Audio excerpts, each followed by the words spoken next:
Marcus Williams adjusted his tie for the 10th time as he walked toward the gleaming office building downtown.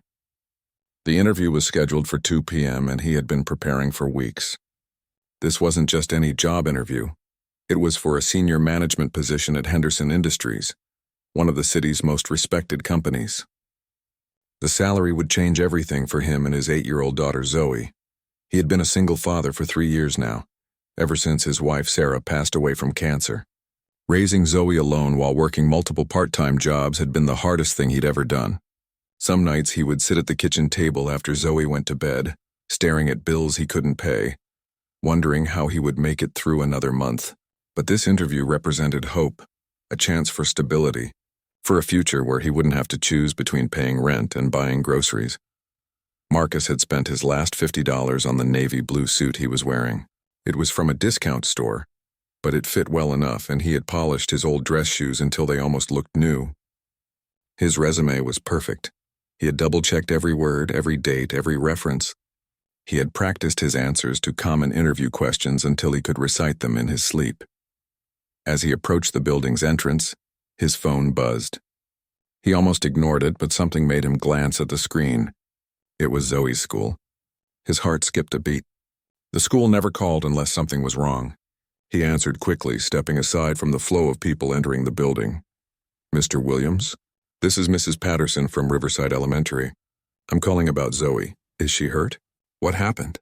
Marcus felt his stomach drop. "She's not injured, but she's very upset. She says her stomach hurts and she's been crying for the past hour. She keeps asking for you?" "I think she might be having one of her anxiety episodes." Marcus closed his eyes. Zoe had been struggling with anxiety since her mother's death. Some days were better than others, but when the episodes hit, she needed him. She needed her father to hold her, to tell her everything would be okay, to remind her that she wasn't alone. "Can I speak to her?" Marcus asked, checking his watch. It was 1:45 p.m. There was shuffling on the other end of the line, then he heard Zoe's small, trembling voice. "Daddy? My tummy hurts really bad and I can't stop thinking about Mommy. I want to come home." Marcus felt his heart break a little. "I know, sweetheart. Daddy's coming to get you, okay? Just take deep breaths like we practiced. Promise you're coming?" "I promise, baby girl. I'll be there soon." He hung up and stared at the building in front of him.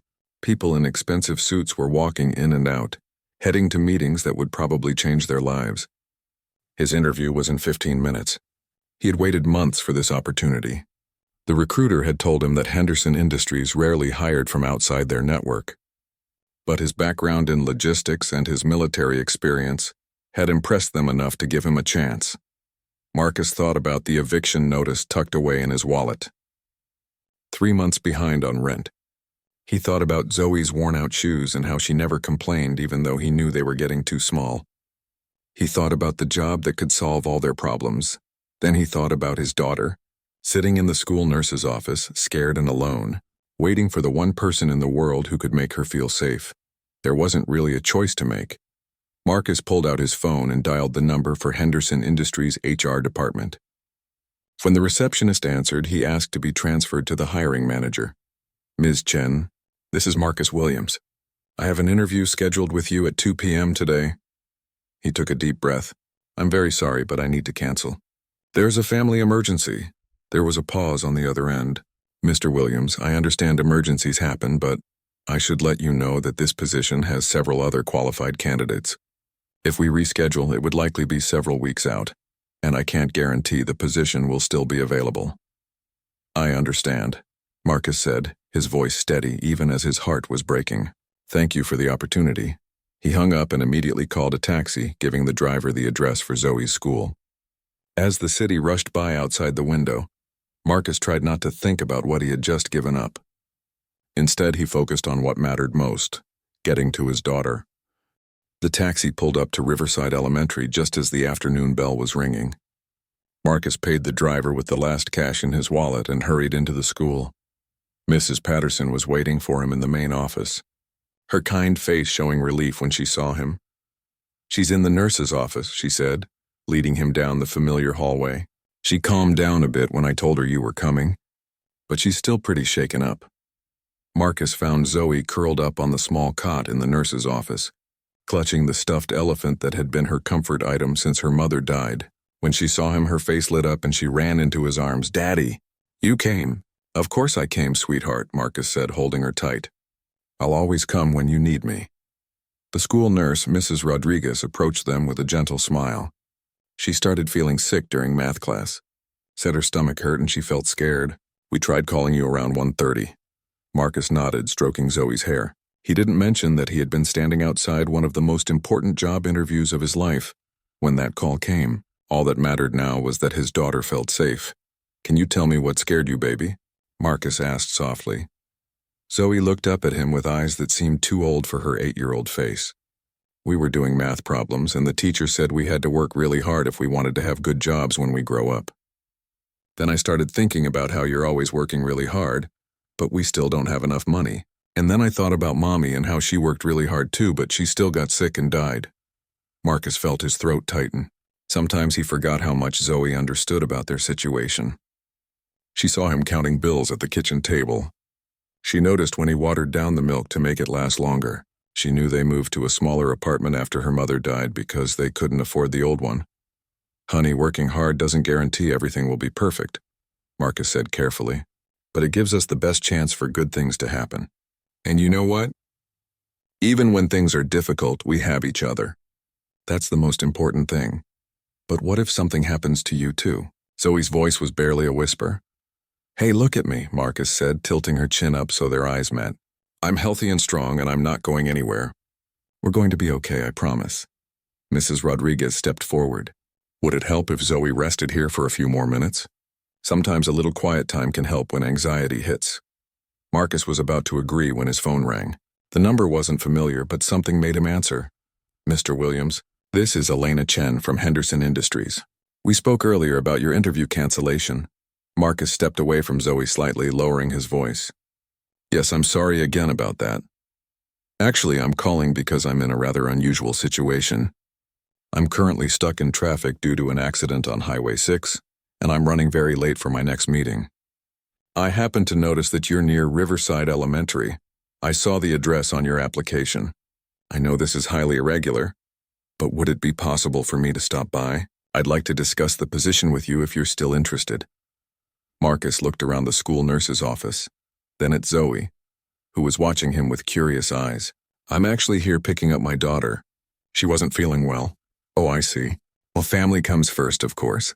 Perhaps we could—" "Actually," Marcus interrupted, surprising himself, "if you don't mind an unconventional setting, you're welcome to meet here at the school. My daughter is feeling better, and this might actually be the perfect opportunity for you to see who I really am." There was a pause. "You know what, Mr. Williams? I like that idea. I'll see you in about 10 minutes. Marcus hung up and looked at Zoe, who was sitting up straighter now, her color returning to normal. "Baby, there's a lady coming to talk to Daddy about a job. Do you think you can help Daddy make a good impression?" Zoe's eyes brightened. She loved being included in grown-up activities. "What kind of job?" "The kind that would help us not worry so much about money," Marcus said honestly. "But remember, even if this doesn't work out, we're going to be just fine." Mrs. Rodriguez overhead and smiled. "You're welcome to use the conference room down the hall if you'd like somewhere more private to talk." "Thank you," Marcus said, then turned back to Zoe. "How are you feeling now, sweetheart?" "Better," Zoe said, and Marcus could see that she meant it. "My tummy doesn't hurt anymore. Can I stay with you for the job talk?" Marcus considered this. Most people would probably think it was unprofessional to bring a child to a job interview, but something told him that being honest about his life, about who he was as a father first and an employee second, might be exactly what this situation called for. "Yes," he decided, "you can stay with me." 10 minutes later, a woman in an elegant gray suit walked into the school's main office. Marcus recognized her immediately from the company website. Elena Chen, Director of Operations at Henderson Industries. She was younger than he had expected, probably in her early 40s, with sharp, intelligent eyes and an air of confidence that came from years of making important decisions. "Mr. Williams?" she asked, extending her hand. "Yes, ma'am. Thank you for coming here. This is my daughter, Zoe." Elena smiled warmly at Zoe, who had insisted on shaking hands like a grown-up. "Nice to meet you, Zoe. I hope you're feeling better." "Much better, thank you," Zoe replied politely. "Daddy says you want to give him a job." Elena laughed. Well, we're going to talk about it. Is it okay if I borrow your daddy for a few minutes? Mrs. Rodriguez led them to the small conference room, where Marcus and Elena sat across from each other at a round table. Zoe settled into a chair next to her father with a coloring book that Mrs. Patterson had given her. I have to say, this is the most unusual interview setup I've ever encountered, Elena began, but her tone was amused rather than critical. Tell me, Mr. Williams, what was the emergency that brought you here? Marcus glanced at Zoe, who was focused on her coloring but clearly listening. He made a decision to be completely honest. Zoe has anxiety episodes sometimes. They started after her mother passed away 3 years ago. When she's scared or overwhelmed, she needs me. The school called right as I was about to come into your building for the interview. Elena nodded thoughtfully. That must have been a difficult decision to make. Not really, Marcus said without hesitation. Zoe comes first, always. I want to provide for her, give her opportunities, help her have the best life possible. But none of that means anything if she doesn't feel safe and loved. Even if it meant missing out on a job that could significantly improve your financial situation. Marcus met her eyes steadily. Especially then. What kind of father would I be if I put money ahead of my daughter's well-being? And what kind of employee would that make me? If I can't be trusted to keep my word to the most important person in my life, how could you trust me to keep my commitments to your company? Elena made a note on the tablet she had pulled from her briefcase. Tell me about your background, Mr. Williams. I've read your resume. But I'd like to hear your story in your own words. Marcus talked about his military service, his logistics experience, the various jobs he had worked since becoming a single father. Elena asked thoughtful questions, and Marcus found himself relaxing despite the unconventional setting. Zoe occasionally looked up from her coloring to listen, smiling whenever her father mentioned her. What would you say is your greatest strength? Elena asked. Problem-solving under pressure, Marcus answered immediately. In the military, you learn to adapt quickly when situations change. As a single parent, you learn to be creative with limited resources. I've gotten very good at finding solutions when the obvious path isn't available. Can you give me an example? Marcus thought for a moment.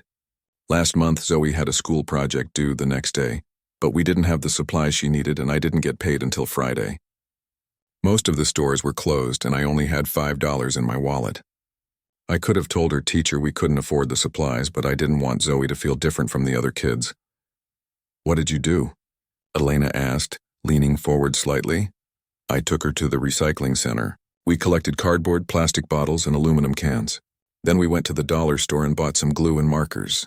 Zoe built a model of the solar system using recycled materials, and she was so proud of it. Her teacher was impressed with her creativity, and Zoe learned that sometimes the best solutions come from thinking differently about what you have available. Zoe looked up from her coloring. It was the best project in the whole class, she said proudly. And we helped the environment too. Elena smiled at Zoe, then looked back at Marcus. That's exactly the kind of thinking we need in our logistics department. The ability to find creative solutions with limited resources is incredibly valuable. She asked several more questions about his experience, his goals, and his approach to teamwork. Marcus answered honestly, occasionally involving Zoe in the conversation when appropriate. Rather than feeling embarrassed about the unusual circumstances, he found himself feeling more confident as the interview progressed. I have one final question, Elena said, closing her tablet. Why do you want to work for Henderson Industries specifically? Marcus had prepared for this question, but now he found himself giving a different answer than the one he had practiced. Because from everything I've researched, Henderson Industries is a company that values people, not just profit. You have one of the lowest employee turnover rates in the city, excellent benefits, and a reputation for promoting from within. But mostly I want to work somewhere that I can build a career, not just collect a paycheck. I want Zoe to see that hard work and integrity can lead to success, and I believe Henderson Industries is the kind of place where that's possible. Elena stood up, and Marcus felt his heart sink slightly. The interview seemed to be ending, and he wasn't sure how it had gone. Mr. Williams, Elena said, I'll be honest with you. When you called to cancel today, I had already mentally moved on to other candidates. But this conversation has been enlightening. I'll be in touch within the next few days. They shook hands, and Elena bent down to Zoe's level. It was wonderful meeting you, Zoe. You should be very proud of your daddy. I am, Zoe said simply. He's the best daddy in the whole world. As Elena left, Marcus felt a mixture of hope and uncertainty. He had been completely himself in that interview, a single father doing his best in difficult circumstances. Either that would be enough or it wouldn't. But for the first time in months, he felt like he had truly given his best effort. 2 days passed without a phone call. Marcus tried not to think about the interview, but it was impossible to completely push it from his mind. He went back to his routine, dropping Zoe off at school, working his morning shift at the warehouse, picking her up, helping with homework, making dinner from whatever was in their small pantry. On Friday evening, as he was helping Zoe practice her spelling words at their kitchen table, his phone rang. The caller ID showed Elena Chen's name, and Marcus felt his pulse quicken. "Hello, Mr. Williams, I hope I'm not calling at a bad time." "Not at all," Marcus said, stepping into the small living room while Zoe continued her spelling practice. "I've been thinking a lot about our conversation at the school," Elena continued. "I spoke with several other members of our leadership team about you, and I have to ask, would you be available to come in on Monday morning? There's someone I'd like you to meet." Marcus felt a surge of hope mixed with nervousness. "Of course. What time works best?" 10 a.m. and Mr. Williams? "I should mention that this meeting will be with our CEO, Victoria Henderson. She personally reviews all senior management hires."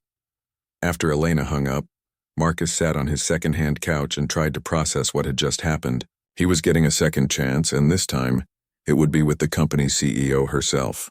Victoria Henderson was something of a legend in the business community. A woman who had built her father's small manufacturing company into a multi-million-dollar operation. The weekend passed slowly.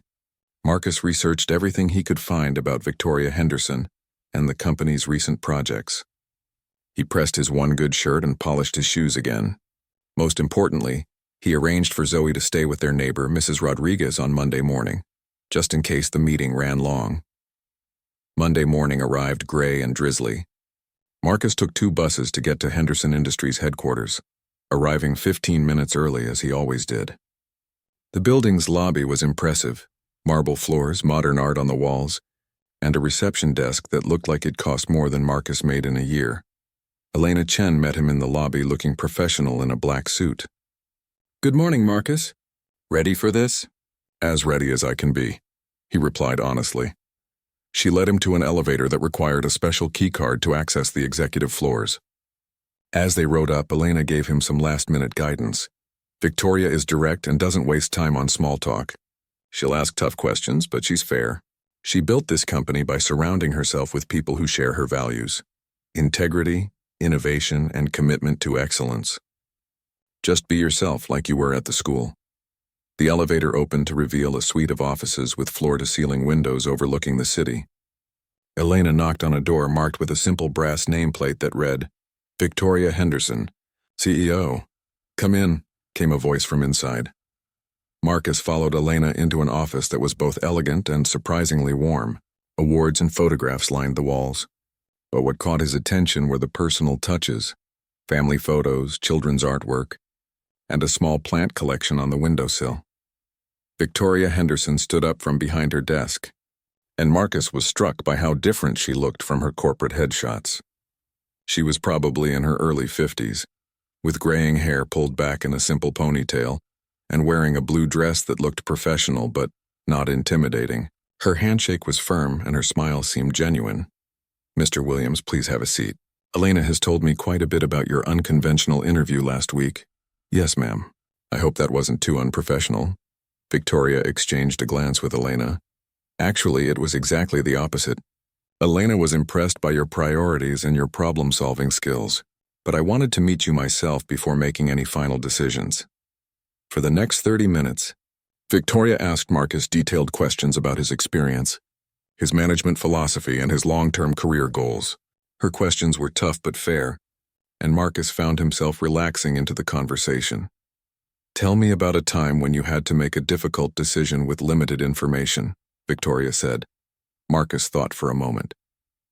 "About 6 months ago, I was working as a shift supervisor at a distribution center. We had a major client shipment that needed to go out on a Friday afternoon, but our main loading dock had flooded due to a broken pipe. The repair crew said they couldn't fix it until Monday, and the client had made it clear that a delayed shipment would result in them finding a new logistics partner. What did you do? I realized that while the main dock was unusable, we had a smaller emergency loading area that wasn't designed for trucks that size. I worked with the team to break down the shipment into smaller loads, arranged for additional smaller trucks, and coordinated the timing so that everything arrived at the client's facility within the same time window they expected. It cost us more in transportation, but we kept the client and demonstrated that we could adapt under pressure. Victoria made a note on her tablet. How did your management respond? They were impressed with the solution but concerned about the additional cost. I proposed that we negotiate a small surcharge with the client for emergency logistics services, framing it as a value-added service rather than a penalty. The client agreed, and we actually ended up making a small profit on what could have been a disaster. Excellent, Victoria said. Elena, would you excuse us for a moment? After Elena left, Victoria leaned back in her chair and studied Marcus carefully. Mr. Williams, I'm going to share something with you that very few people know. 5 years ago, I was facing the most difficult decision of my career. We had an opportunity to acquire a smaller company that would have doubled our revenue, but it would have required laying off about 30% of our workforce. The board was pressuring me to make the acquisition. Marcus listened intently, unsure where this was leading. I was scheduled to present my recommendation to the board on a Thursday morning, Victoria continued. But on Wednesday evening, I got a call from my daughter's school. She had broken her arm during soccer practice and needed surgery. The board meeting was crucial. My decision could affect hundreds of jobs and millions of dollars. But my daughter needed her mother. What did you choose? Marcus asked quietly. Victoria smiled. I postponed the board meeting and spent the night in the hospital with my daughter. While I was there, I had time to really think about what kind of company I wanted to lead. By morning, I had decided against the acquisition. Instead, we focused on growing organically and keeping our existing team. It was the right choice both personally and professionally. Marcus began to understand why Elena had shared the story of his canceled interview. Elena told me about the choice you made last week, Victoria said. Canceling that interview couldn't have been easy, especially given your financial situation. But it told me more about your character than any traditional interview ever could. Henderson Industries needs leaders who understand that success isn't just about numbers on a spreadsheet. It's about people, values, and doing the right thing even when it costs you something. Victoria stood up and walked to the window, gesturing for Marcus to join her. That building across the street? That's where I started working 25 years ago as an entry-level assistant. I've learned that the best employees aren't necessarily the ones with the most impressive resumes. They're the ones who show integrity when they think no one is watching, who put family first and who find creative solutions to impossible problems. She turned to face him directly. I'd like to offer you the position of Senior Logistics Manager, Mr. Williams. The salary is $65,000 annually, with full benefits, 3 weeks paid vacation, and opportunities for advancement based on performance. Are you interested? Marcus felt like the air had been knocked out of his lungs. $65,000. It was more money than he had ever made in his life. More than enough to catch up on rent, to buy Zoe new clothes, to stop worrying about whether they would have enough food each month. He started, then stopped to collect himself. Yes, ma'am. I'm very interested. Thank you, Victoria smiled. There's one condition, though. I want you to start next Monday, which means you'll need to give notice at your current job immediately. Will that be a problem? Not at all, Marcus said. The warehouse job barely paid minimum wage and offered no benefits. Giving notice would actually be a relief. Excellent. Elena will handle all the paperwork with you this morning. Welcome to Henderson Industries, Marcus. They shook hands, and Marcus had to resist the urge to laugh out loud from pure joy. As Elena led him down to HR to fill out forms, his mind was racing with everything this would mean for him and Zoe. The paperwork took about an hour. Health insurance, retirement contributions, direct deposit information. Marcus had never had a job that offered any of these benefits before. Elena explained the company's policies, introduced him to several team members, and gave him a tour of the facility. Your office will be down this hall, she said, opening a door to reveal a space with a desk, 2 chairs and a window overlooking the city. Not huge, but it's private, and you'll have your own computer and phone line. An office. With a window. Marcus had never had his own office before. As he walked through the building, Marcus noticed how employees interacted with each other. People seemed genuinely friendly, not just polite. He saw family photos on desks, plants in cubicles, and a break room with comfortable seating and a coffee machine that looked like it belonged in an expensive cafe. The company culture here is really important to Victoria, Elena explained as they walked. She believes that if you take care of your employees, they'll take care of the business. We have flexible schedules, on-site childcare during school breaks, and an employee assistance program that includes counseling services. On-site childcare. Marcus made a mental note to ask about that later. Summer break was coming up, and he had been dreading having to find care for Zoe while he worked. By the time he left the building, it was almost noon. Marcus took the bus to Zoe's school, arriving just as lunch period was ending. He found her on the playground and called her over to the fence. "Daddy, what are you doing here?" Zoe ran to him with a huge smile. "I have some good news, baby girl. Remember the lady who came to talk to Daddy at school last week? The nice lady in the pretty suit?" "That's right. Well, she offered Daddy a job. A really good job." Zoe's eyes went wide. "Does that mean we don't have to worry about money anymore?" Marcus's heart clenched a little at how much his 8-year-old daughter understood about their financial struggles. "It means we're going to be just fine, sweetheart. We'll be able to stay in our apartment and maybe even move to a nicer place eventually." "Can I have new shoes?" Zoe asked, looking down at her worn sneakers. "Yes, you can have new shoes. In fact, how about we go shopping this weekend and get you some new clothes for school?" Zoe threw her arms around his neck through the fence. "I'm so proud of you, Daddy." "I'm proud of you too, baby. None of this would have happened if you hadn't needed me last week. Sometimes the best things come from the most unexpected places." That evening, Marcus called his sister Linda, who lived across the country. She had been one of his biggest supporters during the difficult years after Sarah's death, sending care packages when she could and calling regularly to check on him and Zoe. "Marcus, how are you? How's my favorite niece?" "We're good, Linda. Actually, we're better than good. I got a job, a real job with benefits and everything." "Oh my God, Marcus, that's wonderful. Tell me everything." Marcus told her the whole story.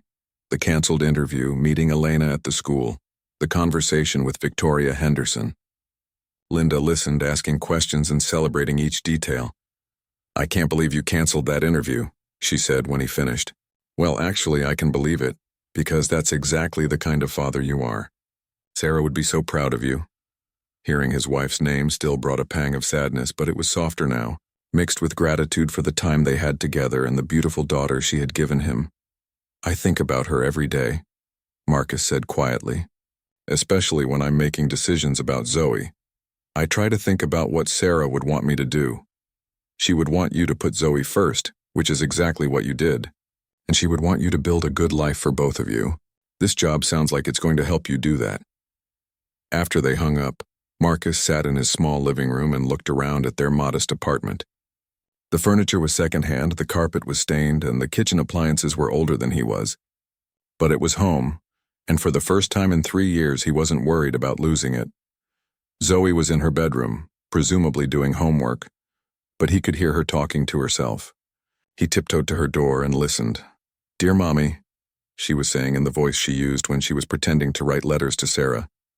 "Daddy got a new job today. It's going to help us not be scared about money anymore. I think you would be happy about it. The lady who gave him the job was really nice, and she liked that Daddy came to help me when I was sad at school. I miss you every day, but Daddy takes really good care of me. I love you." Marcus wiped away tears he hadn't realized were falling. He knocked softly on the door and went into Zoe's room, where she was sitting at her small desk with a notebook open in front of her. "Writing a letter to Mommy?" he asked gently.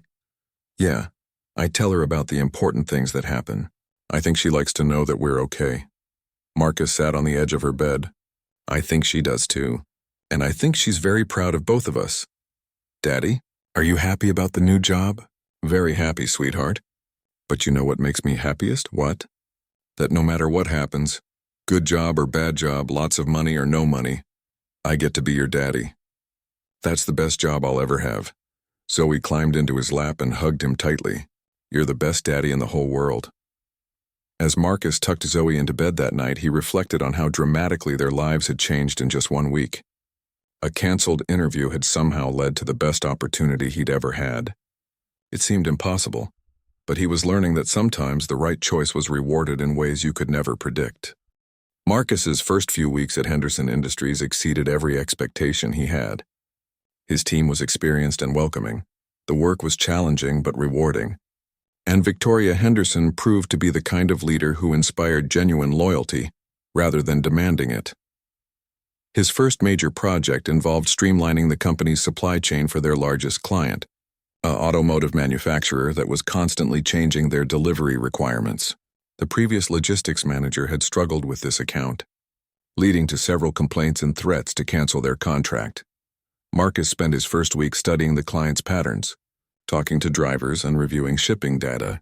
He noticed that most of the problems occurred because the client's production schedule was unpredictable, but their communication about schedule changes was always delayed. "What if we embedded one of our coordinators at their facility?" Marcus suggested during a team meeting. "Someone who could get real-time information about production changes and adjust our shipping schedule immediately." Elena, who had been promoted to Marcus's supervisor, looked skeptical. "That would be expensive. We'd essentially be paying someone to work full-time at the client's location. But we're already losing money on delayed shipments and overtime costs when we have to rush deliveries," Marcus pointed out. "If we position it right, the client might even be willing to share the cost since they would benefit from more reliable service." Victoria, who had been quietly listening from the back of the conference room, spoke up. "I like it. It's creative and customer-focused. Draft a proposal, Marcus, and let's see what they think."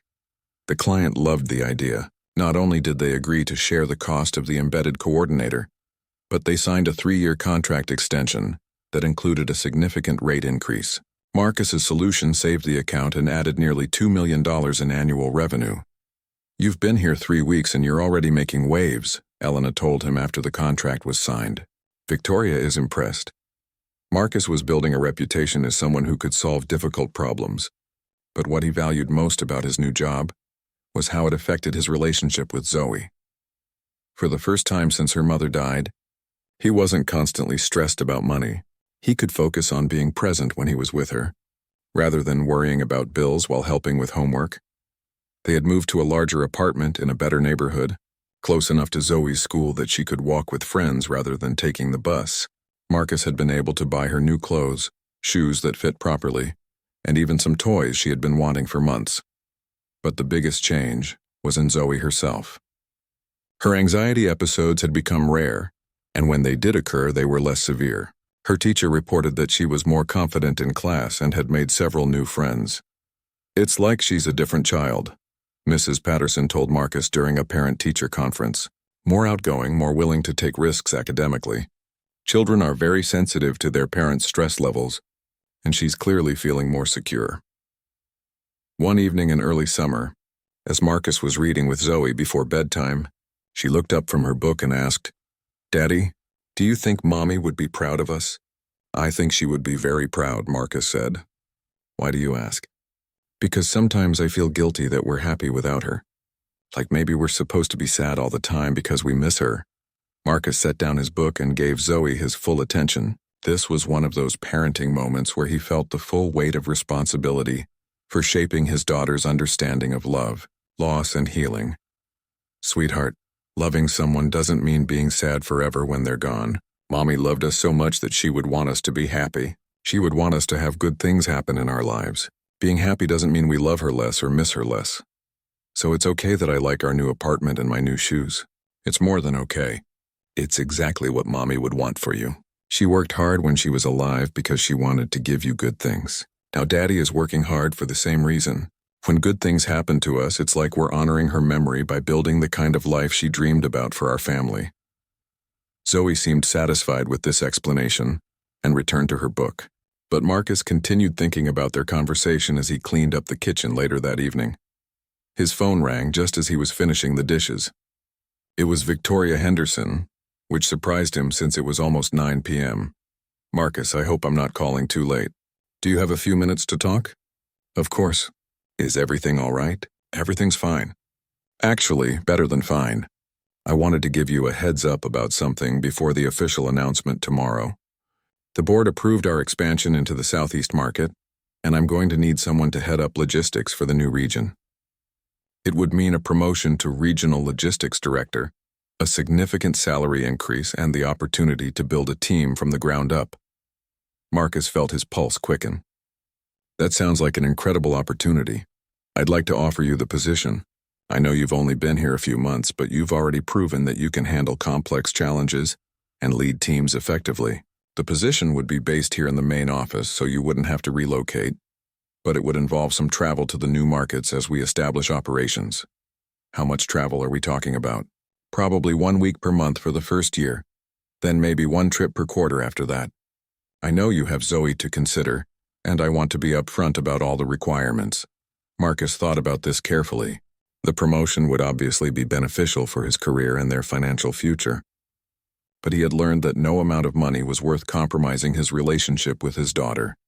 Can I have some time to think about it and discuss it with Zoe? I want to make sure she's comfortable with the travel requirements.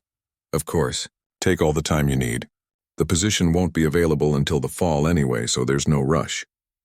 After Victoria hung up, Marcus sat at his kitchen table and considered this new opportunity. A year ago, he would have jumped at any chance for advancement without question. But his priorities had clarified considerably since then. He thought about Zoe's anxiety episodes and how much she had improved since his new job had brought stability to their lives. He thought about bedtime stories and homework help and Saturday morning pancakes. He thought about being the kind of father who was present and available when his daughter needed him. But he also thought about Zoe's future, about college funds and emergency savings and the security that came from having a well-established career. There had to be a way to advance professionally without sacrificing what mattered most. The next morning, he asked Zoe what she thought about Daddy having to travel for work sometimes. "Where would you go?" she asked. "Different cities in the South. Places like Atlanta and Charlotte and Tampa. I'd be gone for about a week each month, but I'd call you every day and always be back for weekends." Zoe considered this seriously. "Would Mrs. Rodriguez take care of me? We could ask her. Or maybe Aunt Linda could come visit during those weeks. Would you be okay with that?" "I think so. As long as you promise to call me every night before bed." "I promise, sweetheart. But if you ever feel scared or worried about it, you tell me right away, okay? This job is only worth it if it makes our lives better, not harder." That afternoon, Marcus called Victoria and accepted the promotion. 6 months later, Marcus stood in his new corner office on the 15th floor of Henderson Industries, looking out at the city skyline as snow began to fall. It was hard to believe that just over a year ago, he had been standing outside this same building, preparing for a job interview he would never attend. The Southeast expansion had been more successful than anyone had projected. Marcus's team had established distribution centers in 4 major cities and secured contracts with dozens of new clients. The regional operation was already profitable and growing rapidly. But the success that Marcus was most proud of had nothing to do with revenue charts or efficiency metrics. It was the photo on his desk of Zoe at her school's science fair, holding a blue ribbon for her project on renewable energy. It was the thank you card from her teacher, praising Zoe's improved confidence and academic performance. It was the fact that his daughter had not had a single anxiety episode in the past 4 months. The travel required by his new position had actually strengthened their relationship rather than straining it. Marcus made sure that the weeks he was away were balanced by extra time together when he was home. They had established new traditions: Saturday morning hiking trips, Sunday afternoon cooking experiments, and nightly phone calls when he was traveling that Zoe looked forward to all day. "Daddy calls at exactly 7:30 every night," Zoe had told her friend's mother recently. "He never misses even when he's really busy." Marcus had learned to be ruthlessly efficient with his travel schedule, accomplishing in 4 days what might have taken other executives a week. He had also negotiated to have some of his team members handle routine site visits, reserving his travel for only the most critical meetings and project launches. A knock on his office door interrupted his thoughts. Elena stepped in, carrying 2 cups of coffee and wearing the smile that meant she had good news to share. "Congratulations, Director Williams," she said, setting one of the cups on his desk. "The board meeting just finished and your quarterly results were the highlight of the presentation." "The team did great work," Marcus said. "I was just lucky enough to be in charge of a group of really talented people." "Don't be so modest. Victoria specifically mentioned your leadership style and how you've managed to build such a cohesive team across multiple locations. There's talk of expanding your region even further. Elena sat down in one of the chairs across from Marcus's desk. Over the past year, they had developed a strong working relationship based on mutual respect and shared commitment to excellence. Speaking of Victoria, Elena continued, she wants to see you in her office in about an hour. She didn't say what it was about, but she seemed excited. An hour later, Marcus was once again sitting across from Victoria Henderson in her office, but this time the dynamic felt completely different. He was no longer a desperate job candidate hoping for a chance. He was a valued member of the leadership team, someone whose opinion Victoria sought on important company decisions. Marcus, I asked you here because I have something I want to discuss with you. First, let me say that your performance over the past year has been exceptional. You've exceeded every goal we set, and you've done it while building a team culture that other departments are trying to emulate. Thank you. I've had great support from Elena and the rest of the leadership team. That brings me to what I wanted to talk about. I'm considering restructuring our operations to create a new position, Vice President of Strategic Operations.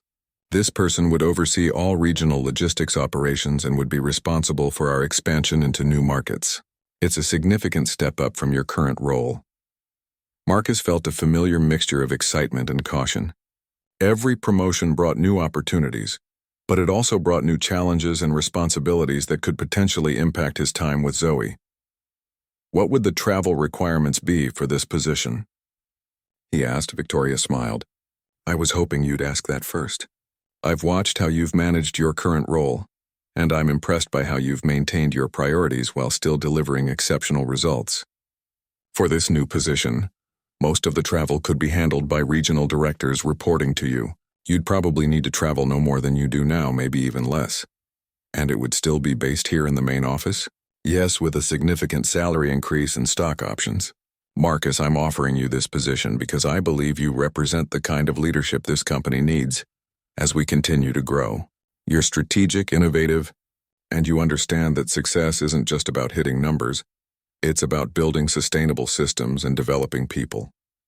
Victoria paused and looked directly at him. But I'm also offering it to you because of the choice you made that day outside our building over a year ago. You showed me that you understand what really matters in life. That kind of perspective is invaluable in a leadership position.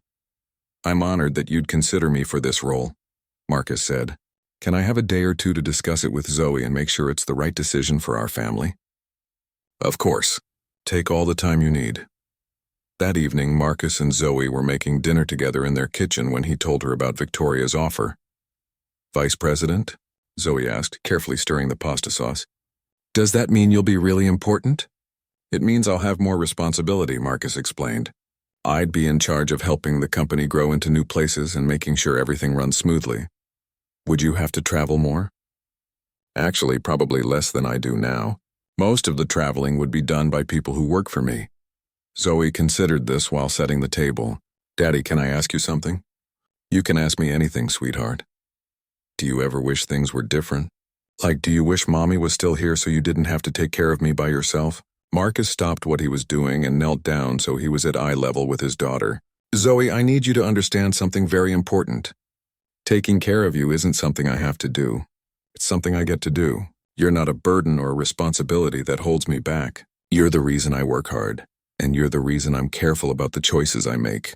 Everything good that has happened to us started because I chose to take care of you when you needed me. Even your big job, especially my big job.